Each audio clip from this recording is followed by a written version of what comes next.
오늘 우리에게 주신 하나님 말씀은 스가랴 11장 12절에서 13절입니다. 스가랴 11장 12절에서 13절입니다. 구약성경 1322페이지 스가랴 11장 12절에서 13절 같이 읽겠습니다. 시작. 내가 그들에게 이르되 너희가 좋게 여기거든 내 품삯을 내게 주고 그렇지 아니하거든 그만두라. 그들이 곧 은 30개를 달아서 내 품삯을 삼은지라. 여호와께서 내게 이르시되 그들이 나를 헤아린 바 그 삭슬 토기장이에게 던지라 하시기로 내가 곧 그 은 30개를 여호와의 전에서 토기장이에게 던지고. 아멘. 오늘 새벽에 예배하신 하나님의 은혜가 우리 성도님들께 함께 하시기를 예수님 이름으로 축복합니다. 아멘. 어제 스가랴 10장에 하나님께서 휘파람으로 백성들을 불러 모은다는 표현 기억하실 겁니다. 이것은 하나님께서 다시 목자가 되어주셔서 백성들을 양떼로 인정하시고 이끄신다는 표현입니다.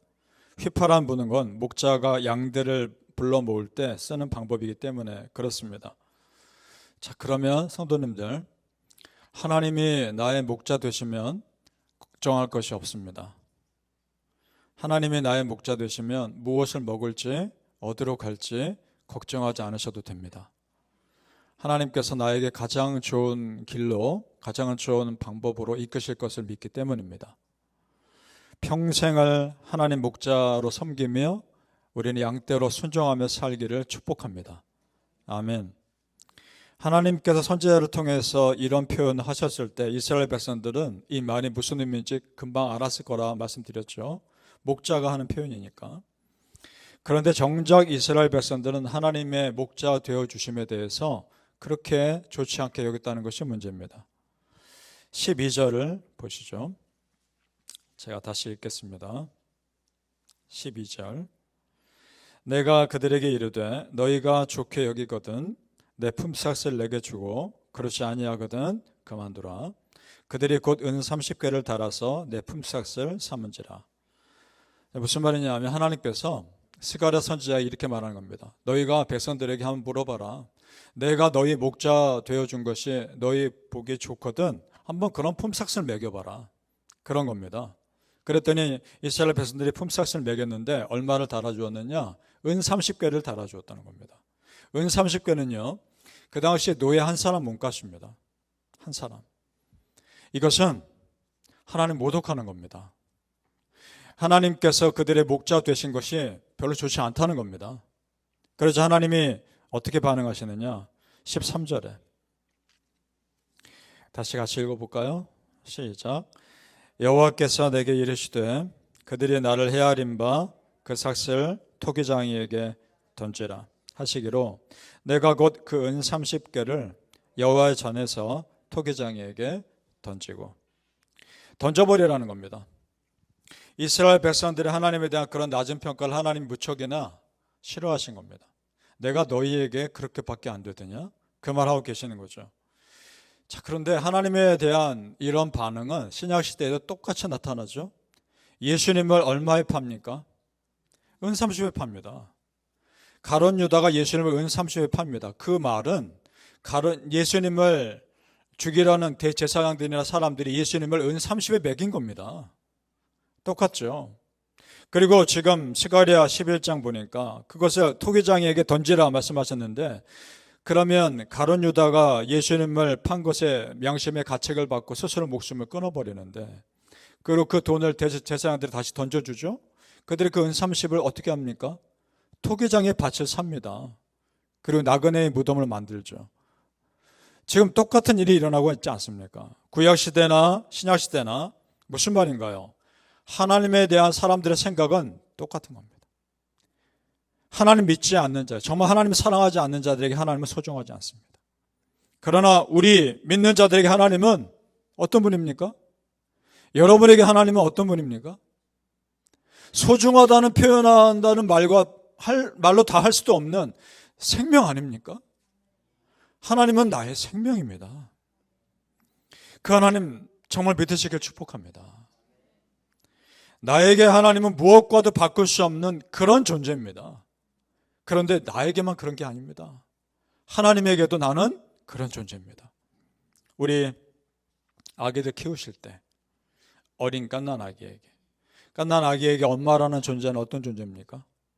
그 아기의 생존을 위해 반드시 있어야 하는 존재입니다. 어린 아기에게 엄마는 없어서는 안 되는 존재입니다. 그런데 아기에게만 그런 게 아니라는 겁니다. 엄마에게 그 아기는 자기 생명 이상의 존재입니다. 자기 목숨과도 바꿀 수 없는 존재입니다. 하나님에게 여러분이 그런 존재입니다. 믿습니까? 아멘. 그런 귀한 존재임을 믿으시길 바랍니다. 우리가 하나님께 그런 존재이고 내가 그 하나님을 정말 사랑하고 믿고 있다라고 여길 때 그런 사람에게 하나님의 은혜가 흐르는 것은 당연한 겁니다. 성도님들, 그 하나님의 사랑 끝까지 믿으시고 하나님이 여러분에게 그런 존재가 되시고 여러분도 그런 존재임을 절대적으로 믿으시길 축복합니다. 아멘. 잠언 8장 17절에 나를 사랑하는 자들이 나의 사랑을 입으며 나를 간절히 찾는 자가 나를 만날 것이니라. 아멘. 점점 더 하나님 무시하고 말씀에서 멀어져가는 이 세상에서 하나님을 경외하는 자에게, 그렇게 하나님을 찾는 자에게 하나님 그 삶 붙들어 주실 겁니다. 우리는 그저 다 맡기는 겁니다. 우리가 할 거는 하나님 사랑하는 겁니다. 그리고 하나님 간절히 찾는 겁니다. 나머지는 다 맡기는 겁니다. 이건 내가 아무것도 하지 않는다라는 말이 아니라 내 삶의 우선순위를 하나님께 두는 겁니다. 그리고 하나님의 이끄심에 순종하겠다는 겁니다. 믿습니까?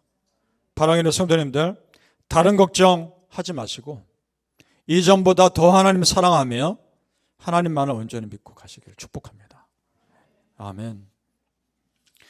하나님께 관심 없는 세상, 하나님을 사랑하지 않는 세상에 점점 나타나는 현상들이 있습니다. 그것은 보여지는 것에만 집중한다는 겁니다. 그래서 어떻게 하면 삶을 더 편리하게 살아갈 것인가에만 초점이 맞춰져 있습니다. 그래서 요즘 이런 말들 많이 나오죠. 가상현실, 인공지능, AI 이런 말들 많이 나오죠. 상상을 초월합니다. 요즘에 AI가 하는 일들을 보면 정말 많은 잡들이 잃어버릴 것 같습니다. 사람들이. 이런 키워드가 점점 나오고 있는데 그런 것에 관심이 많아지는데 어떻게 하면 우리의 영혼이 또 풍요로워질까에 대해서는 관심을 점점 갖고 있지 않아가는 세상이 되어버린다는 것이죠. 우리 어렸을 적에 인터넷이 발달되지 않을 때가 있었죠. 그때 어떠셨어요? 지금에 비하면 많이 불편하죠. 그런데 정작 그때 어떠셨습니까? 불편하다는 생각 별로 안 들지 않았었습니까? 나름대로 참 낭만이 있었고 아름다운 세상이었습니다. 지금에 비해서 불편했을 뿐이지.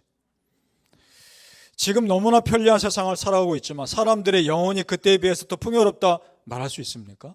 저는 아닐 것 같습니다. 오히려 더 강팍해져 가고 있고 더 무서워져 가는 세상이 되어가고 있지 않습니까? 성도님들, 그럴수록 우리 크리스천은 영성의 눈을 뜨셔야 합니다. 이성이 이 시대를 지배해 갈수록 더 나은 이성이 필요한 것이 아니라 영성이 필요합니다. 영성으로 이성의 시대를 이겨나가셔야 합니다. 아멘. 우리 크리스천은 영혼에 관심 가진 사람들입니다. 그래서 한 영혼이 교회에 오면 어떻게든 그 영혼 우리가 살려내야 되는 거 아닙니까? 누가 되었든지 영혼 잘 되는 것이 먼저입니다. 그래서 요한 3서 1장 2절에 사랑하는 자여 너희 영혼이 잘됨 같이 네가 범사에 잘되고 강건하기를 내가 강구하노라. 그렇습니다. 영혼 잘 되는 게 먼저입니다. 그래서 하나님은 당신이 맡긴 영혼을 잘 케어하지 못하는 목자들을 무섭게 책망하십니다. 그것이 16절, 17절에 나옵니다. 우리 16절을 같이 읽어보죠.